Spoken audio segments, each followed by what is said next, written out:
चलते रहने की जिद। अजय पिछले 4-5 सालों से अपने शहर में होने वाली मैराथन में हिस्सा लेता था, लेकिन कभी भी उसने रेस पूरी नहीं की थी। पर इस बार वो बहुत एक्साइटेड था, क्योंकि पिछले कई महीनों से वो रोज सुबह उठकर दौड़ने की प्रैक्टिस कर रहा था और उसे पूरा भरोसा था कि इस साल मैराथन की रेस जरूर पूरी कर लेगा।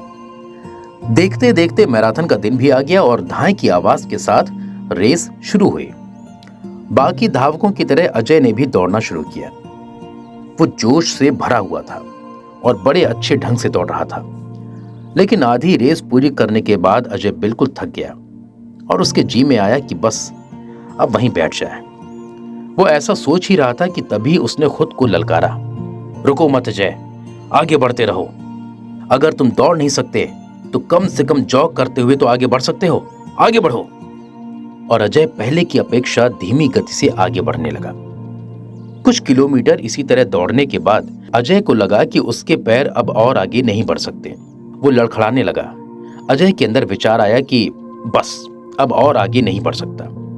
लेकिन एक बार फिर से अजय ने खुद को समझाया, रुको मत अजय, अगर तुम जॉग नहीं कर सकते तो क्या हुआ, कम से कम तुम चल तो सकते हो, चलते रहो। अजय अब जॉग करने की बजाय धीरे धीरे लक्ष्य की ओर बढ़ने लगा।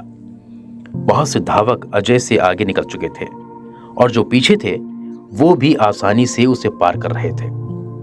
अजय उन्हें आगे जाने देने के अलावा कुछ नहीं कर सकता था। चलते चलते अजय को फिनिशिंग पॉइंट दिखने लगा, लेकिन तभी वो अचानक से लड़खड़ा कर गिर पड़ा। उसके बाएं पैर की नस खिंच गई थी। अब कुछ भी हो जाए, मैं आगे नहीं बढ़ सकता।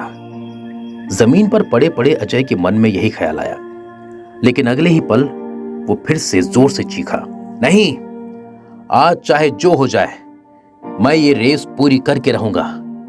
ये मेरी जिद है। माना मैं नहीं चल सकता, लेकिन लड़खड़ाते लड़खड़ाते ही इस रेस को पूरा जरूर करूंगा। अजय ने साहस दिखाया और एक बार फिर असहनीय पीड़ा सहते हुए आगे बढ़ने लगा। और इस बार वो तब तक बढ़ता रहा जब तक उसने फिनिशिंग लाइन पार नहीं कर ली। और लाइन पार करते ही वो जमीन पर लेट गया। उसकी आंखों से आंसू बह रहे थे। अजय ने रेस पूरी कर ली थी। उसके चेहरे पर इतनी खुशी और मन में इतनी संतुष्टि कभी नहीं आई थी। आज अजय ने अपने चलते रहने की जिद के कारण न सिर्फ एक रेस पूरी की थी, बल्कि जिंदगी की बाकी रेसों के लिए भी खुद को तैयार कर लिया था।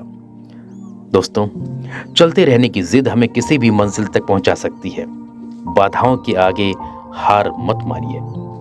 न चाहते हुए भी कई बार कंडीशंस ऐसी हो जाती हैं कि आप बहुत कुछ नहीं कर सकते, पर ऐसी कंडीशन को कुछ न करने का एक्सक्यूज मत बनाइए। एकदम से रुकिए नहीं, थोड़ा थोड़ा ही सही आगे बढ़ते रहिए। और जब आप ऐसा करेंगे तो अजय की तरह आप भी अपनी जिंदगी की रेस को पूरा कर पाएंगे और अपने अंदर उस खुशी और संतुष्टि को महसूस कर पाएंगे जो सिर्फ चलते रहने की जिद से आती है।